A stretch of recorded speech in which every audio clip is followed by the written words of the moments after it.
Rayamangalam 2-ാം ward പ്രത്യേക ഗ്രാമസഭയിൽ അവതരിപ്പിക്കുന്ന പ്രമേയം തീയതി ഇന്നത്തെ അവതരിപ്പിക്കുന്നത് ആക്ഷൻ കൗൺസിലിന്റെ കൺവീനർ എന്ന നിലയിൽ പടിഞ്ഞാക്കര ഷാജി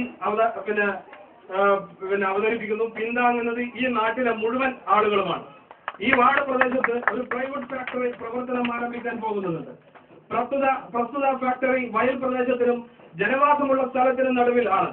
ഇതുമായി ബന്ധപ്പെട്ടുള്ള രേഖകൾ വിവരാവകാശ നിയമപ്രകാരം പഞ്ചായത്തിൽ നിന്നും വാങ്ങി പരിശോധിച്ചത് വഴി വിവിധ ഓഫീസുകളിൽ നിന്നും പ്രാഥമിക അനുമതികൾ ഇതിനുമായി ലഭിച്ചിട്ടുണ്ടോ എന്ന് അറിയാൻ കഴിഞ്ഞു. ഈ വിഷയവുമായി ബന്ധപ്പെട്ട് വിവിധ സ്രോതസ്സുകളിൽ നിന്നും ലഭിച്ച വിവരങ്ങൾ ആശങ്ക ഉണ്ടാക്കുന്നതാണ്. ആ ആശങ്ക എന്നുള്ളത് അപകടം എന്നാക്കി മാറ്റുക.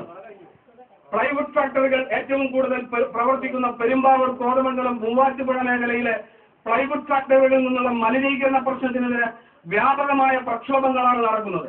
വെങ്ങോല പഞ്ചായത്തിലെ കുറ്റിപ്പാടം എന്ന ചെറുഗ്രാമത്തിൽ നിന്ന് തന്നെ 23 കുടുംബാംഗങ്ങളാണ് സാംക്രമിക രോഗങ്ങളെ ഭയന്ന് പലായനം ചെയ്തത്. പെരുമ്പാവൂർ മേഖലയിൽ പ്രവർത്തിക്കുന്ന 1000-ലധികം പ്രൈവറ്റ് ഫാക്ടറികളിൽ 4-1 പോലും മാലിന്യ സംസ്കരണ സംവിധാനങ്ങളില്ല. ഇവയെല്ലാം തോടുകളും നെൽവയലുകളും ഒഴുക്കിവിടുന്നു.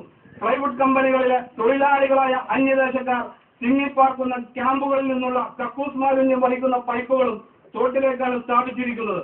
നാട്ടുകാർ തുണിയലക്കാനും കുളിക്കാനും പണ്ട് ഉപയോഗിച്ചിരുന്ന കുളങ്ങൾക്കും തോടുകൾക്കും ഇന്ന് രൂക്ഷഗന്ധമാണ്. മിക്ക പ്രൈവറ്റ് ഫാക്ടറികളും നെൽപ്പാടം നികത്തിയാണ് നിർമ്മിച്ചിരിക്കുന്നത് എന്നതിനാൽ മാലിന്യം ഒഴുക്കിവിടുന്നതിന് എളുപ്പമായി. പ്ലൈവുഡിന്റെ ആദ്യഘട്ടമായ വിനീർ ഉൽപാദനത്തിൽ ഉപയോഗിക്കുന്ന പശ ഉണ്ടാക്കാൻ ഫോർമാൽഡിഹൈഡ് എന്ന രാസവസ്തുവാണ് ഉപയോഗിക്കുന്നത്. ഇത് യൂറിയയുമായി ലയിപ്പിക്കും.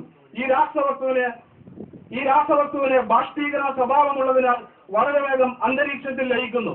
ആസ്മ, ഛർദി, തലവേദന, ശ്വാസനാളത്തിന് വീക്കം തുടങ്ങിയ രോഗങ്ങൾക്ക് ഇത് കാരണമാകുന്നു. ഫോർമാൽഡിഹൈഡിന്റെ ദീർഘകാലത്തെ ഉപയോഗം മാരക രോഗങ്ങൾ വരുത്തിവെക്കുമെന്ന് വിദഗ്ധർ ചൂണ്ടിക്കാണിക്കുന്നു. പ്ലൈവുഡ് ഫാക്ടറികളുടെ മലിനീകരണം സംബന്ധിച്ച് അന്വേഷിച്ച് വിലയിരുത്താൻ ഹൈക്കോടതി 2011 ജൂലൈയിൽ 2-അംഗ അഭിഭാഷക കമ്മീഷൻ നിയോഗിച്ചിരുന്നു. പാർപ്പിട മേഖലകളിൽ പ്ലൈവുഡ് ഫാക്ടറികൾ അനുവദിക്കുന്നത് നിയന്ത്രിക്കണമെന്ന് കമ്മീഷൻ കോടതിയിൽ റിപ്പോർട്ട് സമർപ്പിച്ചു. രാസവസ്തുക്കൾ കലർന്ന ചാരവും മറ്റ് ദ്രവ്യമാലിന്യങ്ങളും സമീപത്തെ ജലസ്രോതസ്സുകളിൽ എത്തിച്ചേരുന്നുവെന്നും കമ്മീഷൻ നിരീക്ഷിച്ചു. കമ്മീഷൻ സമർപ്പിച്ച റിപ്പോർട്ട് സംബന്ധിച്ച് നിലപാട് അറിയുന്നതിന് ഇത് കേരള സർക്കാരിന് കൈമാറിയിരിക്കുകയാണ്. പശതേച്ച മരക്കഷണങ്ങൾ ഫാക്ടറികളിൽ ഇന്ധനമായി ഉപയോഗിക്കുകയോ കത്തിക്കുകയോ ചെയ്യരുതെന്ന് റിപ്പോർട്ടിൽ ശുപാർശയുണ്ട്. ഇത്തരം മരം കത്തിച്ചാൽ അന്തരീക്ഷത്തിൽ ഫോർമാൽഡിഹൈഡ് പറക്കും. പ്രൈവറ്റ് ഫാക്ടറികളുടെ യാർഡിൽ മരം തുറന്ന സ്ഥലത്ത് അട്ടിയിടരുത്. കോൺക്രീറ്റ് ചെയ്ത യാർഡിൽ മേൽക്കൂരയ്ക്ക് കീഴിൽ മാത്രമേ ഇത് സൂക്ഷിക്കാവൂ. ഫാക്ടറികളിൽ നിന്നുള്ള ശബ്ദമലിനീകരണം തടയണം. ഡീസൽ ജനറേറ്ററുകളിൽ ശബ്ദം പുറത്തുവരാത്ത വിധം സ്ഥാപിക്കണം. പുക പുറത്തുവിടാൻ ഉയരമുള്ള ചിമ്മിനികളും വേണം. ജനവാസ സ്ഥലങ്ങളിൽ പ്രൈവറ്റ് ഫാക്ടറികൾ ആരംഭിക്കുന്നത് നിരുത്സാഹപ്പെടുത്തണം. ഫാക്ടറികൾക്ക് ചുറ്റും മരങ്ങൾ വെച്ച് പിടിപ്പിക്കണം. ഫാക്ടറി ക്ലസ്റ്ററുകൾക്ക് മലിനീകരണം ഒഴിവാക്കാനും ഉൽപാദനം മെച്ചപ്പെടുത്താനും ചെറുകിട വ്യവസായ ക്ലസ്റ്റർ വികസന പദ്ധതിയുടെ കീഴിൽ കൂട്ടായ സംവിധാനം ഏർപ്പെടുത്തേണ്ടതാണ്. ഫാക്ടറികളിലെ തൊഴിലാളികൾക്ക് ആരോഗ്യ പ്രശ്നങ്ങൾ ഒഴിവാക്കാൻ കയ്യുറ ഉൾപ്പെടെയുള്ള യോജിച്ച വസ്ത്രം നൽകേണ്ടതാണ്. ഇവർക്ക് കെൽസ മുഖേനയുള്ള നിയമ ബോധവൽക്കരണം നടപ്പാക്കണം. അന്യ സംസ്ഥാനത്തു നിന്നുള്ള തൊഴിലാളികൾക്ക് നിയമവ്യവസ്ഥ പ്രകാരമുള്ള പാസ്ബുക്കും മറ്റും നൽകണമെന്നും കമ്മീഷൻ റിപ്പോർട്ടിൽ ശുപാർശയുണ്ട്. പ്ലൈവുഡ് ഫാക്ടറികളിൽ നിന്നുള്ള മലിനീകരണം മൂലം അടുത്തുള്ള കിണറുകളിലെ വെള്ളവും പരിസരത്തെ കൃഷിയിടങ്ങളും മലിനമാകുന്നു. കൂടാതെ പരിസ്ഥിതി മലിനീകരണം ഉണ്ടാക്കുന്ന പ്ലൈവുഡ് കമ്പനിക്കെതിരെ കർമ്മസമിതി ഉണ്ടാക്കിയതിൽ പ്രകോപിതരായ ഒരു സംഘം കൂവപ്പടി പഞ്ചായത്തിലെ പട്ടിക്കരപ്പാറയിൽ ഭീകരാന്തരീക്ഷം സൃഷ്ടിച്ചപ്പോഴുള്ള വാർത്തകൾ നാം അറിഞ്ഞതാണ്. നാടിന്റെ സമാധാന അന്തരീക്ഷം തകർക്കാൻ നാം ആഗ്രഹിക്കുന്നില്ല. ഞങ്ങളുടെ പ്രദേശത്ത് ഒരു ഫാക്ടറി പ്രവർത്തനം ആരംഭിക്കാൻ പോകുന്നു. പ്ലൈവുഡ് ഫാക്ടറിക്ക് സമീപത്തുള്ള 2 പേരിൽ നിന്ന് മാത്രമാണ് അനുമതി പത്രം വാങ്ങിയിരിക്കുന്നത്. ഇത് തന്നെ 15 മീറ്റർ 35 മീറ്റർ ദൂരത്തിലുള്ളവരുടെ ആണ്. നിയമപ്രകാരം ജനവാസ പ്രദേശത്തിന് 50 മീറ്റർ അകലം വേണമെന്ന നിബന്ധന ലംഘിച്ചിരിക്കുകയാണ്. ഫാക്ടറിക്ക് സമീപത്തുള്ള മറ്റ് 3 കുടുംബങ്ങളിൽ നിന്നും അനുമതി പത്രം വാങ്ങാതെ പല ലൈസൻസുകളും ഇവർക്ക് ലഭിച്ചതിൽ ദുരൂഹതയുണ്ട്.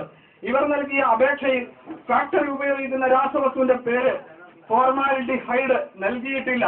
കേവലം പശ എന്ന് മാത്രമാണ് സൂചിപ്പിച്ചിട്ടുള്ളത്. ഇത് പഞ്ചായത്ത് ഭരണസമിതിയെ തെറ്റിദ്ധരിപ്പിക്കുന്നതാണ്.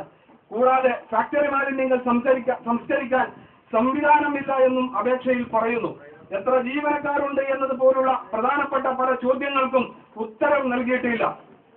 മേൽ സൂചിപ്പിച്ച ഗൗരവമായ വിപത്തുകളുള്ള ഫാക്ടറി പ്രവർത്തനങ്ങൾ ഈ നാട്ടിലെ ജനങ്ങളുടെ ജീവിതകാലം തെറ്റിക്കുമെന്നതിനാൽ ഈ ഫാക്ടറിക്ക് അനുമതി നിഷേധിച്ച് ശുദ്ധവായുവും ജലവും ഉപയോഗിക്കാനുള്ള ജനങ്ങളുടെ മൗലിക അവകാശം സംരക്ഷിക്കാൻ ഈ ഗ്രാമസഭയ്ക്ക് പഞ്ചായത്തി രാജ് പ്രകാരം അധികാരവും കടമയുമുണ്ട്.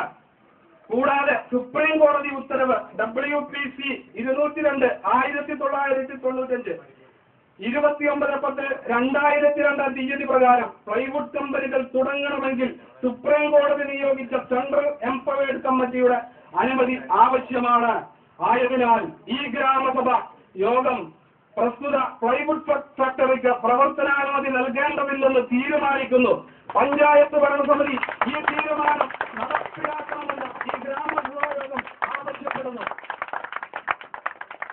ഒരു കാര്യം കൂടി പറയാനുള്ളത്, പ്ലൈവുഡ് ഫാക്ടറി ഉടമ ഇവിടെ നിക്ഷേപിച്ചത് കേവലം മാക്സിമം പോയാൽ 1 കോടി രൂപയാണ്.